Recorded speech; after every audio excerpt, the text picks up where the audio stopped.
안녕하십니까. 맥체인 성경 읽기 열왕기하 13장, 디모데후서 3장, 호세아 5장 6장, 시편 119편 145절에서 176절. 첫 번째, 열왕기하 13장, 은혜로 회복하시는 하나님. 본문 이해에 도움이 되는 배경과 맥락을 소개합니다. 열왕기하 13장은 북이스라엘의 왕 여호아하스와 그의 아들 여호아스의 통치 시기를 다루며 하나님이 징계 가운데에서도 자비를 베푸시는 장면을 보여줍니다. 여호아하스는 여로보암의 죄를 떠나지 않고 우상 숭배에 머물렀기에 아람 왕 하사엘과 베나닷의 침공으로 큰 고통을 당했습니다. 그러나 그는 여호와께 간구하였고 하나님은 그들의 고통을 들으시고 구원자를 보내어 그들을 회복시키셨습니다. 이후 여호아스가 왕이 되어도 여전히 여로보암의 죄에서 떠나지 않았으나 하나님은 엘리사의 중보와 예언을 통해 또다시 자비를 베푸십니다. 엘리사가 죽기 전 왕에게 화살을 쏘게 하며 아람에 대한 승리를 예언했으나 여호아스의 절반의 순종은 온전한 승리를 막았습니다. 이 본문은 하나님의 은혜가 인간의 불충에도 불구하고 끊이지 않음을 보여줍니다. 본문의 중요 구절을 소개합니다. 열왕기하 13장 22절 23절. 여호아하스 왕의 시대에 아람 왕 하사엘이 항상 이스라엘을 학대하였으나 여호와께서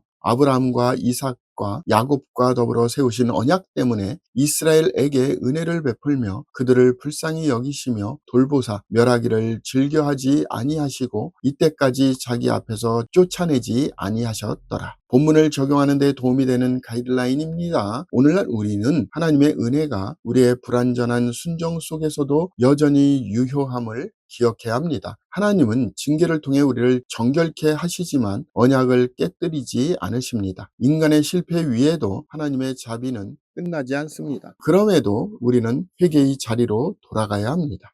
두 번째, 디모데후서 3장, 말세의 악한 세대 속에서 말씀을 붙들라. 본문 이에 도움이 되는 배경과 맥락을 소개합니다. 디모데후서 3장은 말세의 징조와 참된 신앙인의 자세를 강하게 대조하며 경고합니다. 바울은 말세에 고통하는 때가 이르러 사람들이 자기를 사랑하며 돈을 사랑하며 자랑하며 교만하며 라며 도덕적, 영적 타락의 시대상을 묘사합니다. 그러나 디모데에게는 너는 배우고 확실한 일에 거하라 라며 진리의 말씀을 붙들 것을 명령합니다. 특히 3장 16절에서 17절은 성경의 영감 교리를 명시하며 모든 성경은 하나님의 감동으로 된 것으로 교훈과 책망과 바르게 함과 의로 교육하기에 유익하다라고 선언합니다. 바울은 말씀만이 부패한 세대를 이길 수 있는 유일한 힘이며 신앙의 토대임을 강조합니다. 본문의 중요 구절을 소개합니다. 디모데후서 3장 16절 17절. 모든 성경은 하나님의 감동으로 된 것으로 교훈과 책망과 바르게 함과 의로 교육하기에 유익하니 이는 하나님의 사람으로 온전하게 하며 모든 선한 일을 행할 능력을 갖추게 하려 함이라. 본문을 적용하는 데 도움이 되는 가이드라인입니다. 오늘날 우리는 도덕과 진리가 무너지는 시대 속에서 말씀 위에 굳게 서야 합니다. 세상은 변하지만 하나님의 말씀은 영원합니다. 말씀은 우리의 생각과 삶을 바로잡는 기준입니다. 진정한 신앙은 말씀의 권위를 신뢰하고 순종할 때 드러납니다. 세 번째, 호세아 5장 6장, 회개를 기다리시는 하나님의 사랑. 본문 이해에 도움이 되는 배경과 맥락을 소개합니다. 호세아서 5장 6장은 이스라엘의 죄와 하나님의 징계, 그리고 그 속에서도 회복을 기다리시는 하나님의 사랑을 담고 있습니다. 하나님은 제사장들아 이를 들으라, 이스라엘 족속들아 깨달으라 라고 시작하며 영적 지도자들의 부패를 지적합니다. 그들은 미스바와 다볼에서 죄의 덫을 놓고 백성을 죄로 이끌었습니다. 하나님은 에브라임은 내가 알고 이스라엘은 내게 숨기지 못하나니 라며 그들의 외식적 신앙을 폭로하십니다. 그러나 6장에서 하나님은 징계의 끝에서 회복을 약속하십니다. 오라 우리가 여호와께로 돌아가자. 여호와께서 우리를 찢으셨으나 도로 낫게 하실 것이오 라는 고백은 진정한 회개의 초청입니다. 그러나 하나님은 나는 인애를 원하고 제사를 원하지 아니하며 번제보다 하나님을 아는 것을 원하노라 라고 하심으로 형식적 예배보다 진실한 관계를 원하심을 밝히십니다. 본문은 하나님이 징계 속에서도 사랑으로 기다리신다는 복음적 메시지를 전합니다. 본문의 중요 구절을 소개합니다. 호세아서 6장 6절. 나는 인애를 원하고 제사를 원하지 아니하며 번제보다 하나님을 아는 것을 원하노라.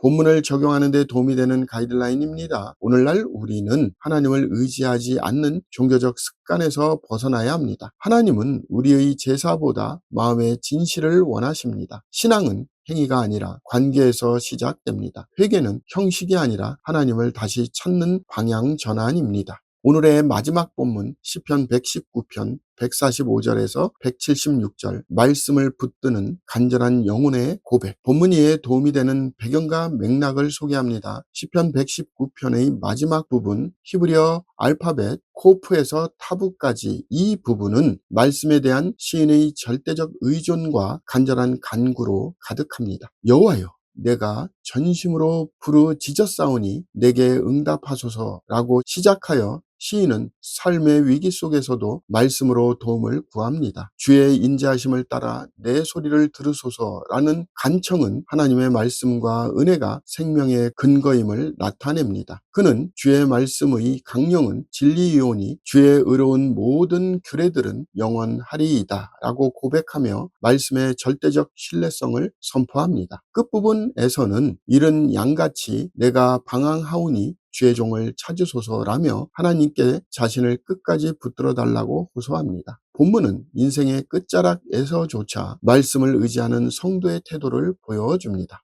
본문의 중요 구절을 소개합니다. 시편 119편 159절에서 160절. 내가 주의 법도들을 사랑함을 보옵소서. 여호와여, 주의 인자하심을 따라 나를 살리소서. 주의 말씀의 강령은 진리이오니 주의 의로운 모든 규례들은 영원하리이다. 본문을 적용하는 데 도움이 되는 가이드라인입니다. 오늘날 우리는 불확실한 시대 속에서도 진리의 말씀을 붙들어야 합니다. 하나님의 말씀은 변하지 않는 기준이자 생명의 근원입니다. 고난 속에서 말씀은 우리를 소생시키는 능력이 됩니다. 하나님의 백성은 말씀 위에서만 흔들리지 않는 삶을 살 수 있습니다.